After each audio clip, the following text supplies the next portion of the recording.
apa namanya, sekali lagi bisa dilihat semua pihak termasuk para peserta pemilu atau saksinya, yang dijadikan rujukan adalah foto yang unggahan, sehingga kalau ada yang dikoreksi itu katakanlah menjadi tanggung jawab KPU untuk mengoreksi itu. Yang kedua, sebagai sebuah sistem tentu ada log activity, baik di dalam sistem itu ataupun kalau mau diunduh bertahap, katakanlah di tanggal sekian sampai sekian ada berapa TPS yang apa namanya, yang abnormal, yang anomali, dan kemudian dikoreksi, itu catatan log activity-nya bisa kita lihat di Sirekap oleh KPU. Dan kemudian kalau misalkan mau diunduh, diperiksa log activity-nya, TPS mana yang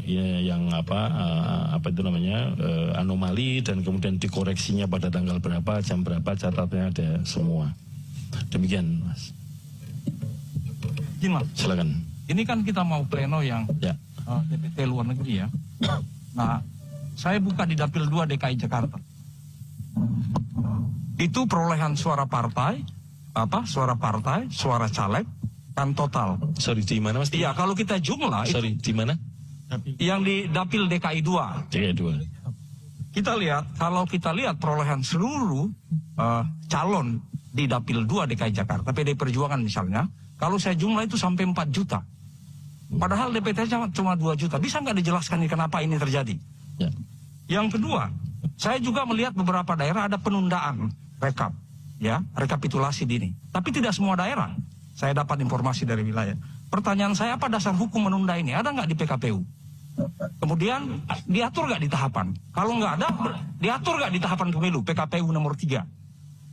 Yang lain, bahwa dasar Sirekap ini kan dasarnya pasal 18 PKPU, bahwa dalam hal tidak terdapat jaringan bisa melakukan perhitungan manual. Itu artinya apa? Kita bisa tafsirkan bahwa dasar perhitungan yang ada saat ini, rekapitulasi itu dari rekap. Dari Sirekap. Saya tidak mempercayai akuntabilitas Sirekap, satu. Karena ya mulai dari, kalau kita lihat foto-foto di Sirekap yang masuk di info pemilu, beda-beda warnanya. Ada yang kalau saya mau lihat itu, ada yang diambil di TPS sesudah perhitungan suara, ada yang diambil di pinggir jalan, ada yang diambil di kamar tidur. Menurut saya itu dari gambar, yang kualitas gambar itu penafsiran saya. Ya seharusnya memang diambil ketika di TPS. Ini yang harus ini. Oleh karena itu, kemudian sinkronisasi. Saya juga mau tanya, dasar hukumnya apa ini sinkronisasi? Ada dasar hukum nggak yang diatur di PKPU 25? Rekap ya, PKPU 5 tahun 2024. Saya minta dasar hukumnya, karena KPU ya melaksanakan pemilu sesuai ketentuan undang-undang. Di luar itu adalah melaksanakan pemilu sesuai kekuasaan. Ini yang jadi ini. Padahal dasarnya undang-undang. Yang kedua, informasi Sirekap. Di peraturan DKPP ya disebutkan bahwa KPU wajib memberikan informasi kepada masyarakat yang akurat. Bukan hanya segi kuantitas informasi itu, informasi pemilu, tapi juga dari segi kualitas. Ini gara-gara ini banyak orang berantem. Kawan saya misalnya dapat 122.000. Begitu dia tinggal 20.000. Bagaimana bisa informasi yang diberikan ke publik dengan kualitas begitu rendah? Gitu loh. Dengan begitu banyak kesalahan. Oleh karena itu saya minta ini harus dijawab dulu oleh KPU sebelum melanjutkan perhitungan ini, rekap ini. Itu yang saya minta. Terima kasih. Terima kasih Mas Herli.